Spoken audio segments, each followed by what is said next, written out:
Welcome guys to another epic Town Hall 13 5 versus 5 war, a one that I am personally very excited for.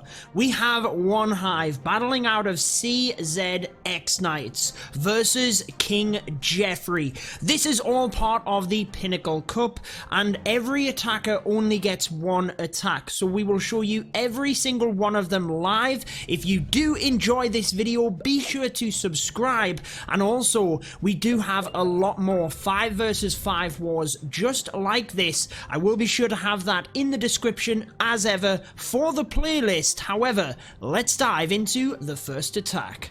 We have CZX of ONEHIVE starting out at the bottom of the base, wanting to charge his queen into the town hall, coming in with the very popular hybrid attack strategy, the miners and the hog riders. A Tesla farm does indeed pop next to the town hall, but CZX will not be worried about this. The queen, however, does have separate plans. Now it looks like he is probably driving his queen over towards the scattershot area and using the miners directly into the town hall. So here comes a couple of balloons to set off that funnel and cut it off from the other side alongside the wall breakers. Queen getting very low on health and she pops the ability, which is definitely not what CZX wanted early on in this raid. The scattershot and air defense are frozen, which does allow just one single wall breaker to bust the wall and get through. However, with queen ability gone, the single inferno locks into target,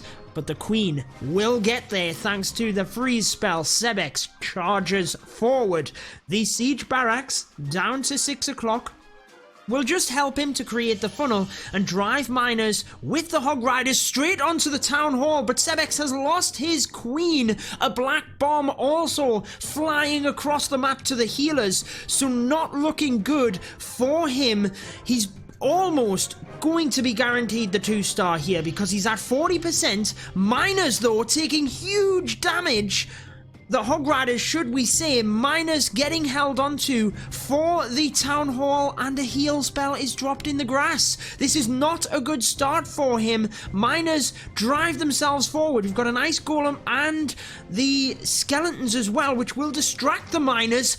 Definitely going to be close. Town hall still has a lot of health. He's still got some troops, but nothing to help the miners, and they go down. We have a 1-star to start off this war. 62%, so definitely not what ONEHIVE needed, but we have seen them come back from some pretty crazy matches, and we've seen some epic ones in recent times, some amazing comebacks, and one of the greatest ever. I will be sure to link at the end of this video. However, a 70% to 1-star.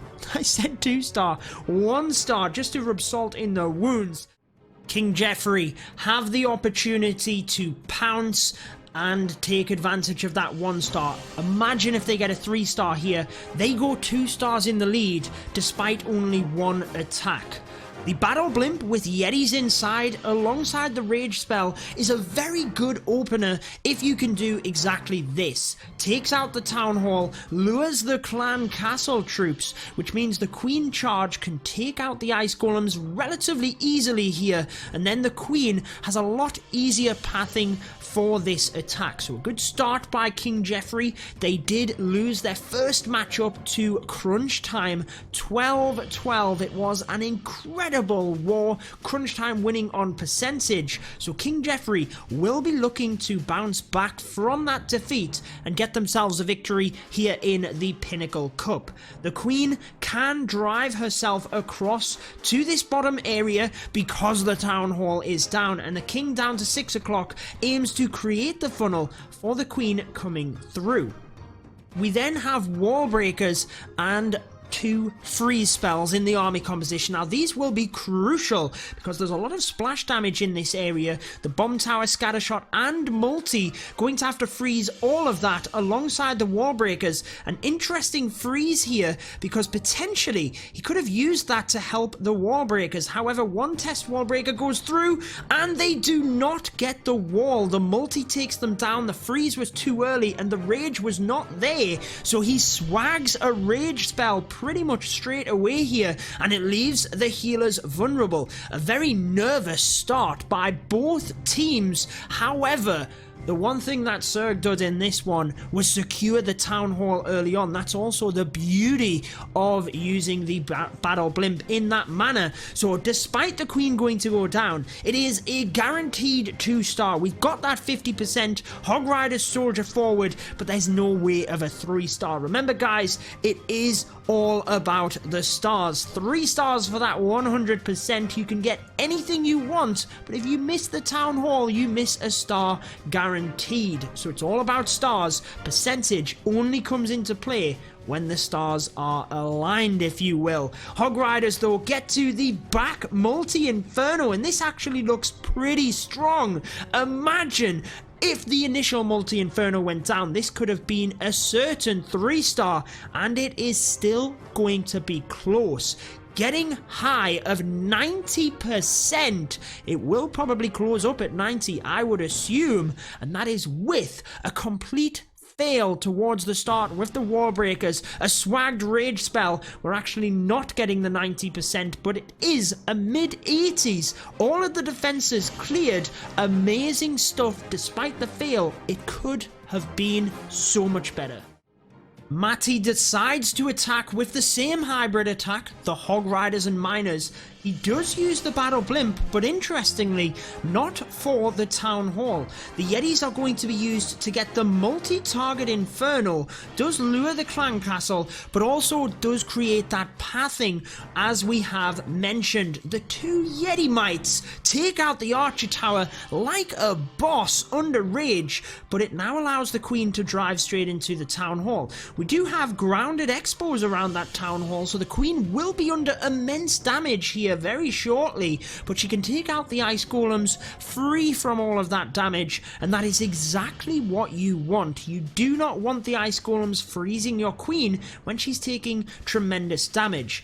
Beautiful use of balloons and the baby dragon in order to just slowly snipe off buildings, but the queen has other ideas here. Perhaps he was thinking there was a Tesla farm within that area to the town hall, but fortunately Maddie is able to send in some wizards to help cut off the funnel and drive the queen in, but she still might not be drawn to that town hall. She's not. She continues to go to the center. Now this is not all bad, because she will get some of the dangerous defenses down, in that of the scattershot, in that of the enemy queen, and then the Hog Riders coming from that top area may loop around the town hall here. He still has the royal champion in the bag that he can send into the town hall if needed, but I'm sure that he does not want that. Queen goes down, Hog Riders go around. The royal champion is going to have to come to the town hall, and here she comes. Often you can use that in between the Hog Riders or to snipe off defenses on the side and help with pathing. Town hall will go down to the royal champion, preserves the ability. It pings off due to the Giga Bomb, and again it's going to be close because the royal champion can take out this Tesla farm. Is Matty going to do it despite the odds? Brilliant adaptions during this attack to send the queen in, and it looks powerful down to this with a full health royal champion. The skeletons pop, and that is the only hope for King Jeffrey and Vicious. Lovely use of that balloon though to try and help snipe off the Teslas, and it is a certain 3-star at this point for Matty of ONEHIVE, who has saved the day due to the 1-star initially, and pretty much we have equal ties here. Unless King Jeffrey get that 3-star, we're back level on stars, and ONEHIVE well back in this. Well, here is Vicious of King Jeffrey aiming for that 3-star, and it is the hybrid attack. What's your opinion on this strategy? We are seeing it a lot, extremely popular right now, but is it going to be enough on this one? This is the 4th attack, and we've only seen one 3-star thus far in the war. Now again, this is part of the Pinnacle Cup. It's only the group stages at the minute. King Jeffrey and ONEHIVE in the group with Crunch Time and only the Brave. Only 2 clans will make it through. King Jeffrey have already had that defeat, so they will be looking to bounce back here, but ONEHIVE wanting to get off to a winning start as well. Vicious does a beautiful job at getting his queen into this compartment where she can get access to that multi-inferno, a bunch of defenses, and then the town hall. He's got to be careful that the healers don't get in range of this town hall because he doesn't have a freeze, and they are just out of it. Look at that, right on the ridge line. Uses the rage spell again, but relatively quickly there, you've got to say, because the rage was still in situ from beforehand, so could have potentially saved onto a rage a little bit there, which means the queen might have had a little bit extra value. Hogs and miners come in though. It's still looking good here. An early freeze, heal spell, sorry, but that's because a giant bomb went off close to the outside. It does limit him though. Grand Warden's ability had to be used once you're in range of the 2 scatter shots, but now the pathing due to the queen not charging forward and being stuck on a wall is not ideal. He can't get to the scatter shot on the right. The one on the left doing tremendous damage, and the heal spell has to be used due to the infernos in that area as well. There is a lot of damage coming to the top, but the queen could be a savior as she is tanking for the final scatter shot. There's not a lot of defenses left, given that we have that Royal Champion's ability. It could be a 3-star from King Jeffrey, moving them back in the lead, but the queen went down, and that now leaves the scatter shot free to take out the hogs and miners. Is the Royal Champion enough? It is. It goes down. 40 seconds left. It is a race against the clock. Can King Jeffrey do this? Hog Riders swiping out the other buildings, and there we go. ONEHIVE thought they had made it back, but King Jeffrey not having any of it, getting a 3-star of their own, but ONEHIVE do have the confidence as well now, so really heating up now into this war. Tricky, the leader of ONEHIVE, decides that a queen charge into regular miners, just all miners, is his method of choice. The battle blimp to the town hall is that chosen method. Didn't have a coconut loon, but didn't really need it either, because despite taking out 2 Sams, the battle blimp still gets to the town hall and will still clear this area. The Yeti Mites under Rage do so much damage. They've taken out all of the defenses in that area, and again, Clan Castle lured. So the things you are looking for with that strategy is town hall, Clan Castle lured, and creating pathing. However, it also offers you the opportunity to start your queen charge at the other side. You don't just have to use it as pathing for the queen. We might see it as pathing for the miners as well. Or just not at all. Town hall down, Clan Castle troops lured, and the queen can deal with them at the other side of the map. Will the miners be coming in from 3 to 4 o'clock? That would be my assumption. With the queen charging down this area, they can then loop straight into this. The jump spell for the queen.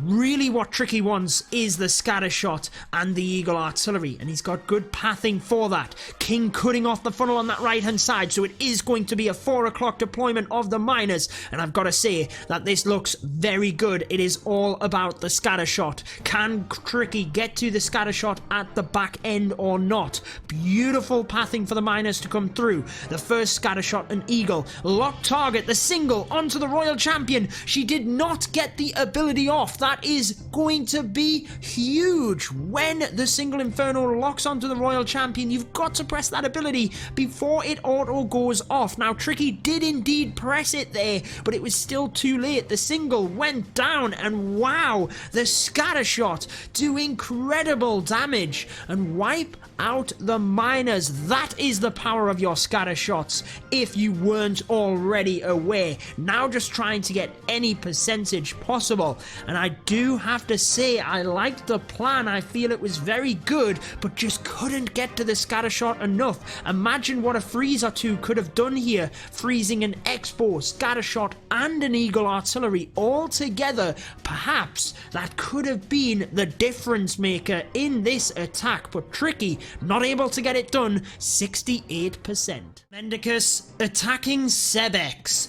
Can Sebex defend and maybe force King Geoffrey to get a 1-star themselves? It will give him a little bit of glory through this war, but it's still anyone's game at this point, and this is something that I love about the wars. You've got to say that King Geoffrey are in the driving seat right now, there's no question about it, but with multiple attacks left and the capability that ONEHIVE have got, they certainly can pull this one back. I love the use of the siege barracks across to the left side just to help that funnel and drive all of the Yeti into the town hall. Now the main thing here is keeping your healers alive. I would have loved to have seen a couple of balloons just to come in alongside that Grand Warden's ability. You would be surprised at how much that can help to take out Sam's black bombs in the area to protect the healers. Will there be many? Hog Riders out of that siege barracks come forward,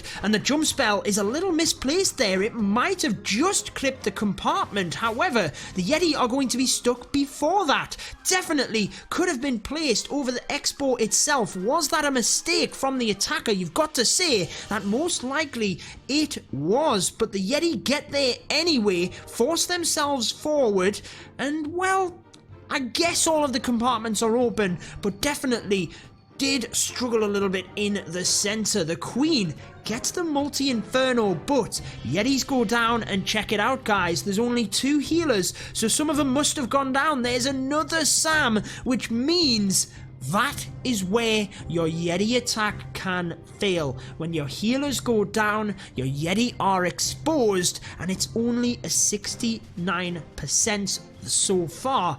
Highs of 70, however, it gives ONEHIVE an opportunity now. They know that the percentage is not running away from them. King Geoffrey are not necessarily slamming in 3 stars back to back, so all they need to do is keep their cool. And if they get another 3-star, they really put themselves back into this war. Now, whenever you are in a single attack format war, every single building is very crucial in terms of your percentage. So King Geoffrey, very patient, they will let this wizard do what it can, but the Tesla takes it straight out and finishes with a 76% 2-star. So, after 3 attacks, just 2 attacks left per team, King Geoffrey lead by a star and on percentage. However, that's really only a 1 3-star from ONEHIVE that could rescue this depending on the percentage as well. Let's see what happens into the second half. Raze, a very talented player from ONEHIVE, could be the one to get them the 3-star. The Battle Blimp coming in early on to get this multi, but 2 air defense as the dragons are his method of choice. Beautiful job there. Not only does it take out 2 air defense, it does help with pathing. And you can see that the sweepers are pretty much mitigated here if he were to come in from the 10 o'clock section. And that's where the Queen charge will help to thin out the base here for the dragons. So straight away, you can see the plan working, and it is going to be a good one. 1 balloon alongside that baby dragon can try and take down this archer tower, help to draw the Queen into the center of the base so she doesn't get drawn to the outside, to the trash buildings, and arguably wasted. If she can get into the middle, she'll be distracting some of the defenses as the dragons come through, but keeping their path through onto the town hall. Now, the main question here is how many traps are around the town hall?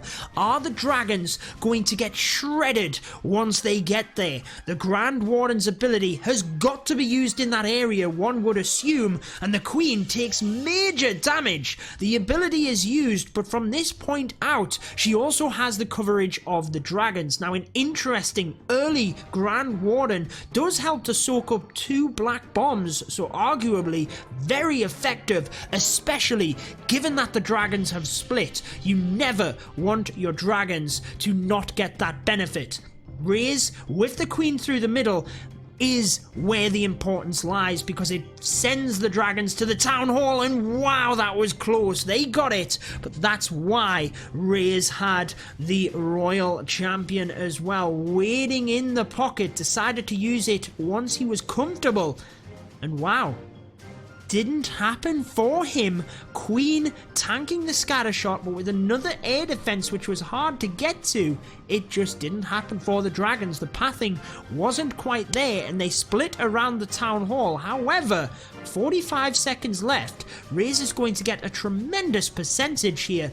Going to be close to 90, I would think, because the dragon will clear at the bottom, queen will take out all of the collectors at the top, but it's not what ONEHIVE need. They trail by a star, which means their percentage might be caught up a little bit here. They are 20% in real terms of a base behind, but if King Jeffrey only get a 75% in their next attack and then ONEHIVE 3-star, that will mean they've got a 100% on percentage and they will leapfrog King Jeffrey. So still everything to play for. Super close, that one, but it gets their percentage up and means if they 3-star, they can leapfrog King Jeffrey. Here we go. Zed of King Jeffrey has the opportunity to put this one out of sight, or pretty much. It will then require a fail on King Jeffrey's part. So anything they do now really just makes it even harder for ONEHIVE. Lovely use of the wall breakers just to allow the queen into this area. He's trying to just sui the scatter shot, which is an interesting approach. Recognizes that we have 3 single target infernos, and that is where you see the bats. Maybe the scatter shot was a little bit optimistic, but the air defense was definitely his target, with potentially the stone slammer coming to this area. Can she get it? Oh, the queen took it down. Would you believe it was the mortar that took the queen down? But she did get the air defense, clears that side. I don't think the scatter shot was his target, actually. That's probably a bit too far. Pops the king's ability, but late, and misses the enemy king. Whenever you pop your king into the base, you want to make sure that you press the ability so the surrounding barbarians can distract the single target inferno. The dragons, though, can come forward to the town hall, and it's the scatter shot that he has to deal with. There is a lot of wizard towers on the inside of the base, so when they go down, the freeze can be used for the back wizard tower, only if the royal champion hasn't already taken it out. Dragons, though, splitting through the middle, not doing a tremendous job here, especially due to the sweeper and single target inferno. The bats come through. Is that an early wizard freeze? I've got to say that I think it was. It was distracted to the dragons, and the wizard tower wipes out all of the bats now and leaves ONEHIVE an opportunity to be able to get this done, because it is, well, it's higher percentage than we thought. It is going to be upwards of 80%, and if they had a 75, that was around about that margin where the percentage was equaled. However, if ONEHIVE get a 3-star, that's 100%, which means King Jeffrey, if they didn't 3-star, are losing out on percentage there as well. However, before we speak too soon, the percentage continues to climb for King Jeffrey, and it is into the 90s. So when ONEHIVE thought that percentage would be a good thing for them, King Jeffrey maintaining the pressure, and I am surprised at to how high this one has gone. Grand Warden will be able to get the wizard tower as well, taking it to 96%. Wow. Fantastic stuff from King Jeffrey, even clutches the 97, so that high percentage from ONEHIVE was not enough. Moving into the last attack, King Jeffrey are an incredible 5% ahead, which is 20% in real terms. There or abouts, that was a very quick calculation, but basically, for one hive to win, they need a 3-star, and they need less than 80% 2-star defense from the King Jeffrey side. Definitely possible. The E-Drags, Pumper's method of choice, seeing a little bit more variety now towards the end of the war. Right towards the end, you're seeing the plans that have had a little bit more time to be developed. At the very start, the players had only had 20 minutes from seeing the bases to create a plan, so that's where sometimes you might have seen the more go-to strategies. But for this one, the King and Queen coming into this area with the jump, and I love how many air defense are going down here. 2 will be already gone. We've got the Stone Slammer, which will hopefully come in alongside this. I thought the Stone Slammer might have came to the single, but actually it is the E-Drags to this area. Now they will take this single target Inferno down quickly. Surprised not to have seen a rage spell, but actually times it perfectly, whereby the charge was not able to get up.